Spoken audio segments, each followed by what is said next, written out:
기도하시겠습니다. 하나님 아버지 감사합니다. 이 시간 주님 앞에 나와 주님께 예배드리고 주의 말씀 들을 수 있도록 인도하여 주시니 참으로 감사드립니다. 성령 하나님, 우리 모든 성도님들의 마음 가운데 이 시간 찾아와 주셔서 이 선포되는 말씀을 통하여 주님의 음성이 들리고 주님의 뜻이 깨달아지는 귀한 시간 될 수 있도록 인도하여 주옵소서. 우리가 어떻게 살아가야 될지 그 길을 찾는 시간 되게 하여 주시고 우리의 모든 삶이 주님께 고정되는 귀한 시간 될 수 있도록 인도하여 주옵소서.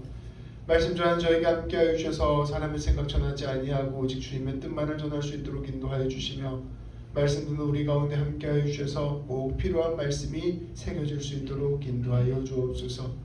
우리 주님 예수님의 이름으로 기도합니다. 아멘. 모든 종교에는 정기적인 예식, 종교 예식이 있습니다. 그런데 우리 기독교의 예배에는 다른 종교에는 없는 특별한 예식 하나가 있습니다. 매우 독특한 예식 하나가 있습니다. 그것은 성찬식이라고 부르는 건데요. 저희 교회는 매달 마지막 주에 실시하고 있습니다. 이 성찬식은 세례받은 모든 사람들이 함께 떡과 포도주를 나눠 먹는 예식입니다. 그래서 우리 함께 나눌 때 요즘 일회용으로 이렇게 뜯어서 하잖아요. 뜯어서 조그만한 전병과 그 안에 있는 포도주를 함께 나눠 먹습니다. 이 성찬식은 2000년 교회 기독교의 역사 가운데 계속해서 진행되어 왔던 예식입니다. 교회가 처음 생겼을 때부터 생겨서 지금까지 이어져 내려오는 가장 귀한 예식입니다. 그래서 성례전이라고 하는데요. 거룩한 예식이라고 했을 때 저희 기독교 개신교에서는 두 가지를 성례전이라고 합니다. 하나는 세례를 받는 것, 또 하나는 성찬을 함께 나누는 것. 이것이 이제 기독교 예식에서 꼭 빠질 수 없는 가장 중요한 예식들입니다. 이 성찬식의 유래는 이러합니다. 예수님께서 30살이 되던 해부터 3년 동안 하나님의 뜻을 세상에 선포하셨습니다. 그러다가 결국 종교 권력자들에게 사로잡혀 사형을 선고받고 로마 군인들에게 넘겨져서 나무 십자가에 매달린 채로 처형당하고 말았습니다. 그런데 이 예수님께서 사로잡히시던 날 전날 밤 이제 곧 자신이 이렇게 죽게 될 것을 이미 알고 계셨습니다. 그래서 가장 가까운 사람들을 불러 모아서 저녁 만찬을 여셨습니다. 제자들이 그 만찬장에 들어올 때 하나하나 발을 씻어주시고 그들과 함께 식사를 나누셨습니다. 그런데 그때 예수님께서 제자들에게 놀라운 말씀을 하십니다. 오늘 말씀 23절부터 26절까지 말씀은 그때 당시에 어떤 대화가 오갔는지를 함께 보여줍니다. 우리 함께 봉독하겠습니다. 우리 한 절씩 교독하여 읽겠습니다. 내가 너희에게 전한 것은 주께 받은 것이니 곧 주 예수께서 잡히시던 밤에 떡을 가지사 식사하시고 너희에게 이르시되 이것은 너희를 위한 내 몸이니 이것을 행하여 나라를 기념하라 하시고 식후에 또한 그와 같이 잔을 가지시고 이르시되 이 잔은 내 피로 세운 새 언약이니 이것을 행하여 마실 때마다 나를 기념하라 하셨으니 너희가 이 떡을 먹으며 이 잔을 마실 때마다 주의 죽으심을 그가 오실 때까지 전하는 것이니라. 아멘. 예수님께서는 함께 저녁 식사를 하실 때 떡을 들고 감사 기도를 드린 다음에 이렇게 말씀하셨습니다. 이것은 너희를 위하여는 내 몸이다. 이것을 먹으면서 이 떡을 먹으면서 나를 기억하거라. 또 떡을 다 먹고 난 뒤에 포도주를 들고 말씀하셨습니다. 이것은 내 피다. 내 피를 마시고 새로운 약속을 기억하거라. 갑자기 빵이죠. 빵과 포도주를 들고 나서 이게 내 살이다. 이게 내 피다. 라고 말씀하신 것입니다. 제자들은 예수님께서 십자가에서 돌아가시고 난 후에 이 예수님의 말씀을 기억하였습니다. 우리 예수님께서 자기 몸을 우리에게 주셨구나. 우리 예수님께서 우리에게 자기의 피를 선물로 주셨구나. 그래서 제자들은 이후에 예배를 드릴 때마다 이 빵과 포도주를 먹고 마시면서 자기 몸과 피를 주신 예수님을 기억하였습니다. 그래서 이거는 좀 재밌는 우스운 일인데요.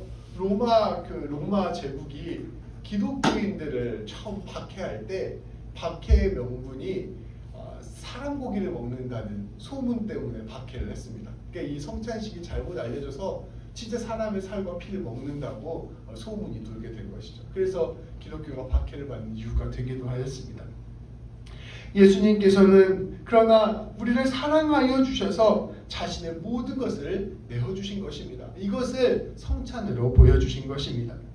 이 성찬식은 우리 그리스도인들이 드리는 예배가 무엇인지를 분명히 보여주는 예식입니다. 우리 그리스도교는 처음 시작할 때부터 이 성찬식을 나누면서 우리가 드리는 예배가 무엇인지를 서로에게 나누었던 것입니다. 대부분의 종교는 신에게 제사를 드리고 복을 받습니다. 우리가 하나님한테 신에게 무언가를 드리고 난 다음에 그 신이 주는 신의 능력을 내가 선물로 받는 것입니다. 그런데 우리 그리스도교의 예배는 이와는 정반대입니다.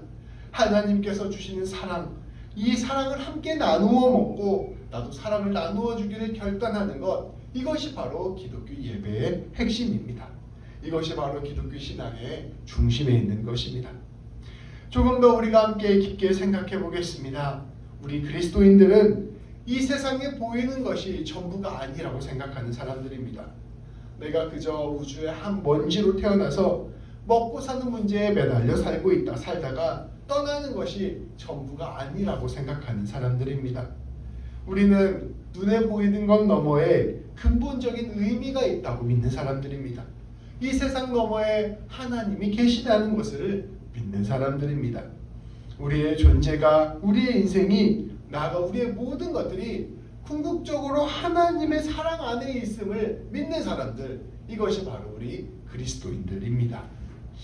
작은 선물은 눈에 쉽게 띄지만 큰 선물은 알아채기가 쉽지 않습니다. 혹시 우리 성도님들에게 누군가가 100불짜리를 선물로 줬다고 생각해 보십시오. 이거 고마운 일이죠. 1000불짜리를 선물로 줬다고 생각해 보십시오. 이거 정말 기쁜 일일 것입니다. 10,000불짜리를 선물로 줬다고 생각해 보십시오. 오늘 나가는데 제가 오늘 추수감사절이니까 여러분 10,000불씩 드리겠습니다. 사실 제가 로또가 당첨됐습니다. 이러면 우리는 정말 기뻐서 아주 기쁜 마음으로 받고 나갈 것입니다. 그런데 이렇게 1,000불, 10,000불에는 우리가 눈이 휘둥그레지는데 그보다 더 큰 선물을 받는 것은 의외로 무감각합니다.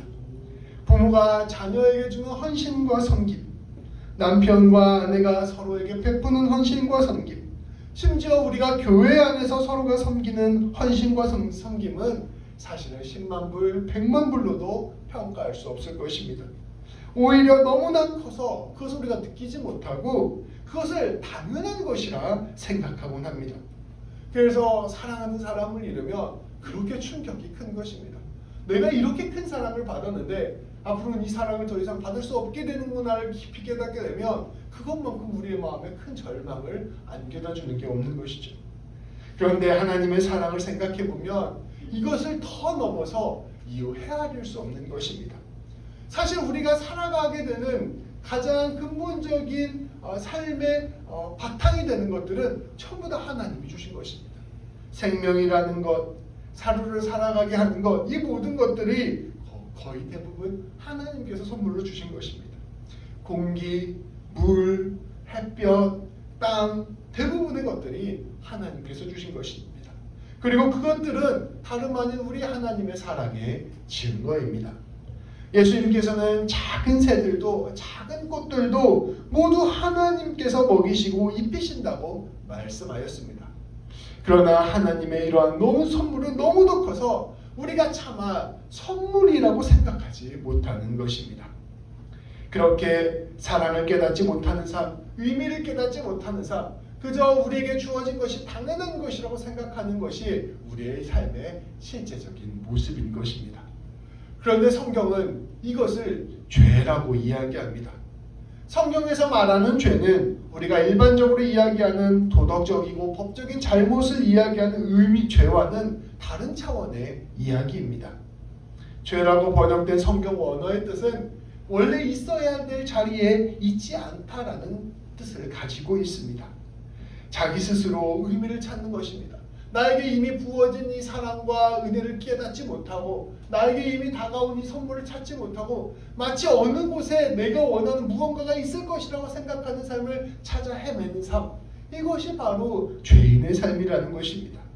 돈으로 삶의 의미를 찾고 명예와 권세로 삶의 의미를 찾고 즐거움과 쾌락으로 삶의 의미를 찾고 나름의 방식대로 자기 의미를 추구하는 삶을 사는 삶, 이러한 것을 성경은 죄라고 이야기하는 것입니다. 결국 그 안에서 참된 의미를 깨닫지도 못하게 되며 결국 이러한 것들을 가지기 위하여 심지어 남을 해치고 자기 자신도 해치는 것, 이것이 바로 죄의 삶이라고 성경이 가르치고 있는 것입니다. 그리고 성경은 이렇게 죄의 길로 걸어가는 사람의 운명이 죽음이라고 선포합니다. 그런데 이러한 우리를 위하여 하나님께서는 가만히 있지 않으셨습니다. 우리가 하나님의 사랑을 깨닫지 못하고 하나님의 은혜를 깨닫지 못하자 우리에게 사랑이 분명하게 드러나는 사건 하나를 선물로 주신 것입니다. 바로 우리 예수님께서 이 땅에 오신 사건입니다. 요한복음 3장 16절 말씀은 이렇게 선포합니다. 하나님이 세상을 이처럼 사랑하사 독생자를 주셨으니 이는 그를 믿는 자마다 멸망하지 않고 영생을 얻게 하려 하심이라. 우리 하나님께서는 우리를 진실로 사랑하여 주십니다. 그리고 그 사랑을 우리에게 분명하게 보여주시기 위하여 예수님을 이 땅에 보내주셨습니다. 예수님은 우리 눈앞에 나타난 하나님의 사랑 그 자체입니다. 이 예수님을 보고 하나님의 사랑을 깨닫는 것, 그것이 바로 예수님을 믿는 것이요 신앙인이 되는 것입니다. 요한복음 이것을 영생이라고 선포합니다. 영원한 하나님의 사랑 안에 들어가는 삶이 곧 영원한 삶이 됨을 가르쳐주고 있는 것입니다. 바울은 이것을 로마서 말씀에서 이와 같이 고백하고 있습니다. 우리가 아직 죄인 되었을 때 그리스도께서 우리를 위하여 죽으심으로 하나님께서 우리에 대한 자기의 사랑을 확증하셨느니라. 바울은 이렇게 이야기하는 것입니다. 우리는 하나님을 알지 못합니다. 우리의 인생에 가득한 하나님의 사랑을 깨닫지 못합니다. 우리가 얼마나 큰 선물을 받고 삶을 살아가는지 도무지 그것을 알지 못합니다. 헛된 것을 하나님처럼 생각하고 허망한 것을 추구하며 마치 내가 홀로 던져진 사람인 것 마냥 살아왔습니다. 그런데 그러한 우리를 위하여 예수님을 우리 하나님께서는 보내주셨습니다. 그리고 그 예수님께서는 우리에게 자기의 몸을 내어 선물로 주셨습니다. 그 죽음을 통하여 하나님의 사랑을 깨닫게 하셨고 새로운 생명의 길을 우리에게 허락하여 주셨습니다. 예수님께서 죽으셨다는 것은 하나님께서 우리를 사랑하신다는 확실한 증거입니다. 그래서 이 그리스도인들은 십자가를 보면서 깨닫는 거예요. 하나님이 나를 사랑하시는구나. 우리 그 드라큘라 영화 보면 십자가를 딱 들이대면 드라큘라가 도망가잖아요. 근데 제가 꿈에서 드라큘라와 귀신을 만났습니다. 어떻게 하지 막 하다가 진짜예요. 진짜 꿈을 꿨어요. 십자가를 딱 꺼내서 딱 들었거든요. 드라큘라랑 귀신이 도망갔을까요? 안 도망갔을까요? 안 도망가더라고요. 너무 덮쳐가지고 너무 깜짝 놀라서 꿈에서 깼던 기억이 어릴 적에 있습니다. 근데 이제 이 십자가를 들이댄다는 게 무슨 뜻이냐? 우리는 세상의 수많은 악과 수많은 어려움이 우리를 집어삼킵니다. 그런 악과 어려움이 우리를 집어삼킬 때 우리는 낙심하게 되고 쓰러지게 되고 삶의 의미를 발견하지 못하게 되는 것이죠. 그럴 때 우리는 십자가 앞으로 나아가는 것입니다. 십자가 앞에 나아간다는 것은 그 십자가 앞에서 하나님이 나를 진실로 사랑하신다는 것을 깨닫는 것입니다. 하나님이 나를 진실로 사랑한다는 것을 깨달을 때 우리는 이 악을 이겨내고 어려움을 이겨내고 심지어 드라큘라가 날 집어삼키려고 하는 그 순간 가운데서도 승리할 수 있음을 말씀은 우리에게 이야기하고 있는 것이죠. 하나님의 사랑을 알지 못하면 십자가 아무리 갖다 대도 귀신 쫓아가잖아요.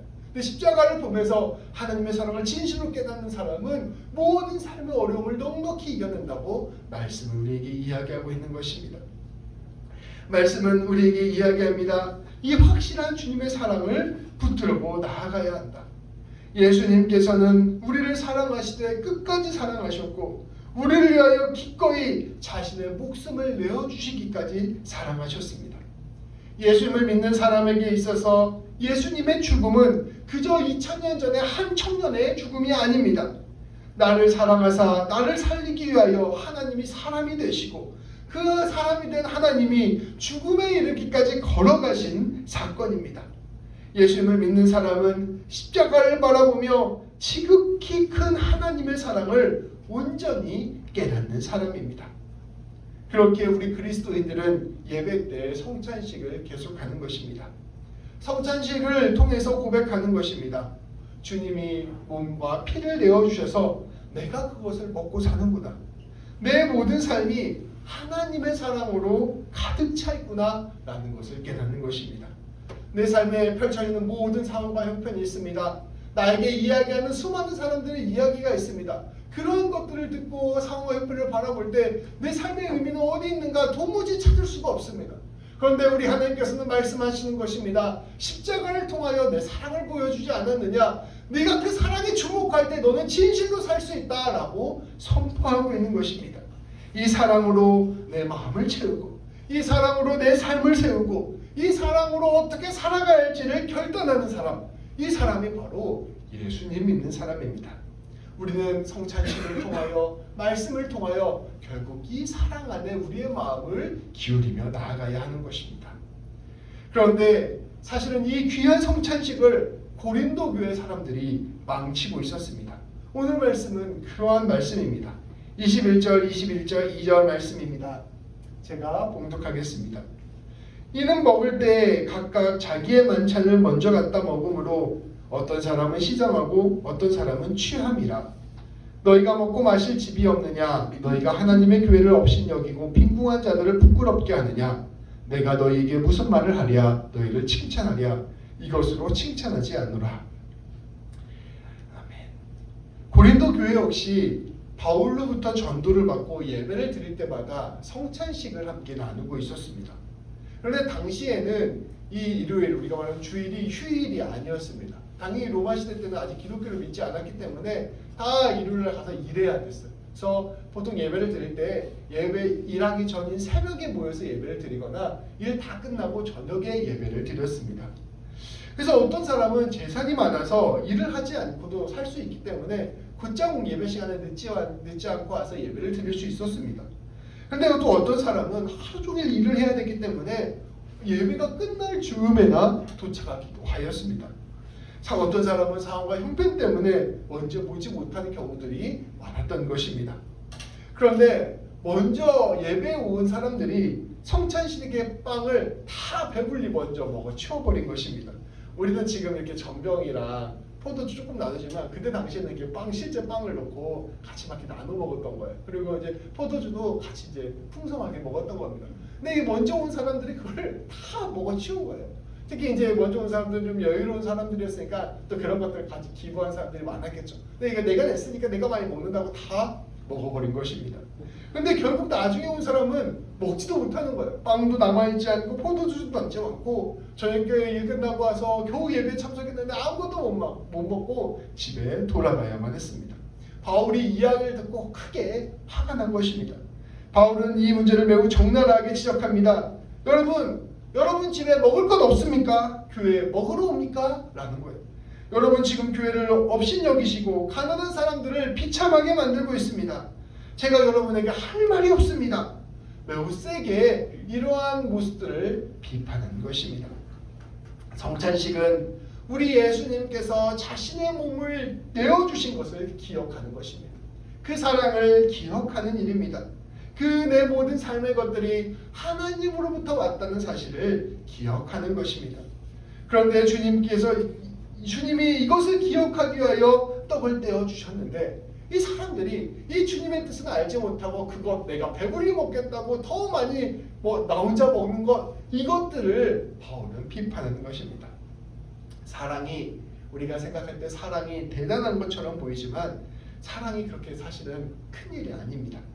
내가 먹고 싶은 것 참고 옆 사람에게 나누어 주는 것 그게 사랑입니다. 한국 사람들 같이 탕수육 같은 거 놓고 먹을 때 마지막 거 꼭 마지막에 안 먹잖아요. 서로 먹잖아요. 이게 사랑이 별거 아니라 마지막 거 남겨주는 거예요. 먹고 싶은데 이 사람 먹으라고 남겨주는 것 이게 사랑입니다. 마음의 기본적인 욕구를 참고 다른 사람 욕구 먼저 생각해 주는 것 이게 바로 사랑입니다.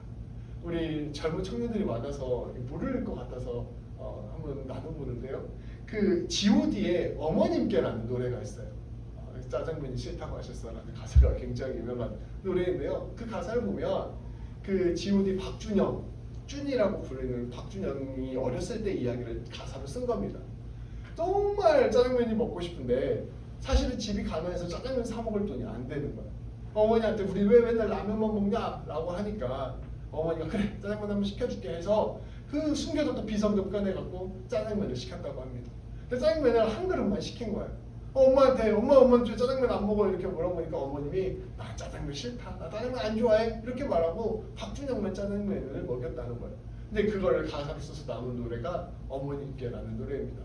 이런 게 바로 사실은 사랑입니다. 어머니라고 짜장면 안 먹고 싶겠어요? 사실은 어머니라고 닭다리 안 먹고 싶겠습니까? 근데 그거를 안 먹고 참고 자식에게 주는 것, 내 굶주림 참고 다른 사람을 먹여주는 것, 이게 바로 사랑입니다. 성찬식에 담겨져 있는 것은 이러한 의미예요. 하나님께서 자신의 것을 내어주고 자신의 사랑을 우리에게 부어주는 것, 이것이 바로 성찬식에 담겨있는 의미입니다. 그리고 하나님이 나를 이처럼 이렇게 사랑해 주신다는 것을 깨닫고 나도 내 것 나누어주며 사랑하겠다 결단하는 자리가 바로 성찬식입니다. 바로 그 사랑의 핵심을 우리 그리스도인들에게 선포하는 것입니다. 예수님께서는 우리에게 말씀하십니다. 요한복음 13장 34절 말씀입니다. 이 말씀은 예수님께서 성찬식을 베푸실 때 떡과 포도주를 나누어 주실 때 하신 말씀입니다. 우리 같이 한번 봉독하겠습니다. 새 계명을 너희에게 주노니 서로 사랑하라. 내가 너희를 사랑한 것 같이 너희도 서로 사랑하라. 예수님께서는 우리에게 하나님의 사랑이 무엇인지를 알려주시고 몸소 그것을 베풀어 주셨습니다. 그것은 자기의 것을 내어주는 사랑입니다. 희생이 없는 것은 사랑이 아니에요. 우리 예수님께서 말씀하십니다. 너희도 나처럼 사랑해라. 나처럼 네 먹을 것 나눠주면서 사랑해라. 나처럼 네가 하고 싶은 말 좀 참으면서 품어주면서 사랑해라. 나처럼 미워하는 마음 조금 내려놓고 용서해주면서 사랑해라. 나처럼 네 시간 떼어주면서 사랑해라. 나처럼 네 생명을 나누어주면서 사랑해라. 하나님께서 지금도 너에게 그렇게 사랑을 베풀고 계신다. 하나님께서 너에게 베푸신 그 사랑은 차마 헤아릴 수도 없다. 너무도 큰 사랑으로 너에게 그렇게 베풀어주고 계신다. 그러니 너도 그 사랑 깨닫고 너도 그렇게 사랑하라. 이렇게 이야기하는 것입니다. 하나님께서 주시는 그 깊고도 넓고도 높은 사랑을 깊이 알고 그렇게 너도 사랑하라 말씀하여 주시는 것입니다. 오늘은 추수감사절입니다. 그런데 우리는 사실 농사를 짓는 사람이 없어서 추수를 하지 않습니다. 그런데 우리는 근본적인 정신을 기억해야 됩니다. 나에게 내가 사는 것, 나에게 주어진 모든 것들이 하나님의 선물이요 사랑이구나. 그리고 오늘 나에게 예수님을 보내주셔서 지극히 큰 사랑을 나에게 보여주셨구나. 나는 오늘 그분의 사랑으로 사는구나 라는 것을 깨닫는 것이 바로 추수감사절의 의미입니다. 우리 귀한 성도님들이 이처럼 하나님께서 베풀어 주신 사랑을 진실로 깨닫고 그저 머리로만 아는 것이 아니라 진실로 깨닫고 이 모든 삶을 통하여 가장 작은 것부터 내 것 나누어주는 귀한 삶, 용서하고 품어주고 내 것을 베풀어주는 귀한 삶을 사는 우리 모든 성도님들 되시기를 주님의 이름으로 축복합니다. 기도하시겠습니다. 하나님 감사합니다. 하나님이 우리에게 베풀어 주신 사랑은 모든 것을 내어주시는 사랑임을 우리가 말씀을 통하여 깨닫게 하여 주시니 감사합니다. 하나님, 그러나 우리는 눈앞에 작은 것은 쉽게 깨달으면서도 정작 가장 크고 가장 귀한 것은 그 가치를 헤아릴 수 없고 깨닫지 못하는 자들임을 아버지 불쌍히 여겨 주옵소서. 아버지 하나님, 오늘 말씀에서 선포하신 그 놀라운 주님의 사랑을 진실로 마음속 깊이 깨닫게 하여 주시고 우리도 그 사랑에 힘입어 내가 곁에 있는 자들에게 사랑하고 나누어주고 베풀고 용서하는 귀한 삶 살 수 있도록 인도하여 주옵소서. 우리 귀한 성도님들이 가는 곳마다 그 사랑 나누어주는 빛과 소금의 역할을 감당하게 하여 주시고 우리 성도님들이 가는 곳곳마다 풍성한 주님의 은혜가 흘러넘치는 귀한 역사를 날마다 이루어 주옵소서. 우리 주님 예수님의 이름으로 기도합니다. 아멘.